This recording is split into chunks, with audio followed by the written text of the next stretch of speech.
Joining us now, Senator Jack Reed of Rhode Island. He's the top Democrat of the Armed Services Committee, and as such is an ex officio member of the Intelligence Committee. Senator, thanks so much for joining us. Thank you, Wolf. We have a lot to discuss, but first, your reaction to this subpoena from the House Judiciary Committee to have the former White House counsel, Don McGahn, come before the committee and testify. What's your reaction? I think it's appropriate. I think the House Judiciary Committee is the focal point, the focus of investigations of the president's conduct. Mr. McGahn was there. He is featured prominently in the Mueller Report.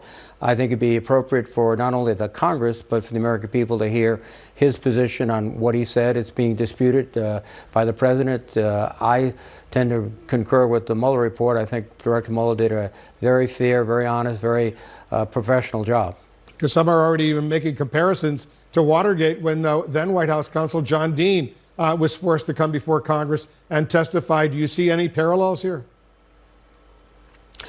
Well, I think there are parallels in the sense that Mr. McGahn was privy to a lot of the issues surrounding, particularly the obstruction of justice charges, where the inference was the president was taking steps repeatedly or trying to take steps to frustrate the investigation, firing Comey and doing other things.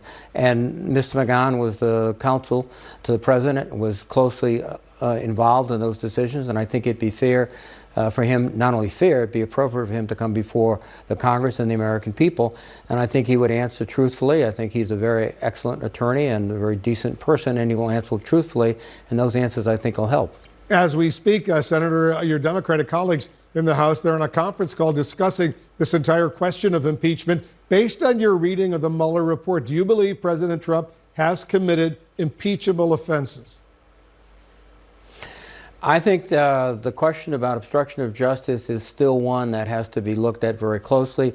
As even Attorney General Barr said in his letter to us initially, Mr. Mueller could not exonerate the president from that charge. So that is a very significant issue.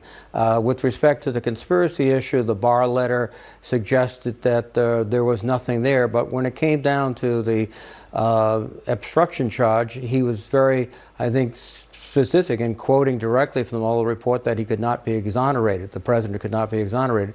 So I think you have an issue there, and I think the best way to proceed is through further investigation, calling first Director Mueller, who can give context.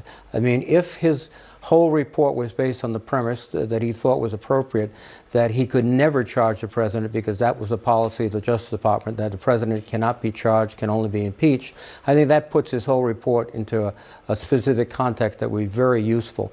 And then I think we have to get the whole report, even the redacted portions. It could be controlled in terms of distribution, so not everyone gets to see it, but critical members on both sides of the aisle get to see it.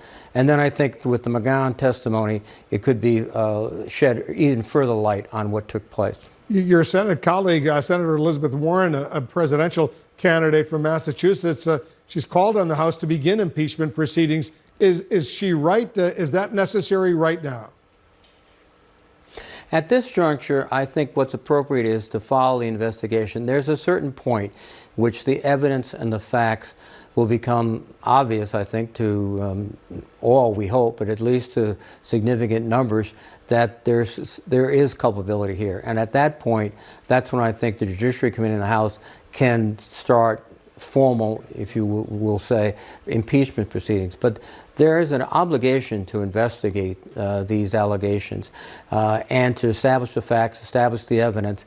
And after that, if you've reached a critical point and you feel that there have been high crimes and misdemeanors, which is a very, very broad range of possible charges, have been reached, then you can proceed. And again, having been through this once before in the 90s, then it goes to the floor of the House of Representatives, and that's the vote of the House.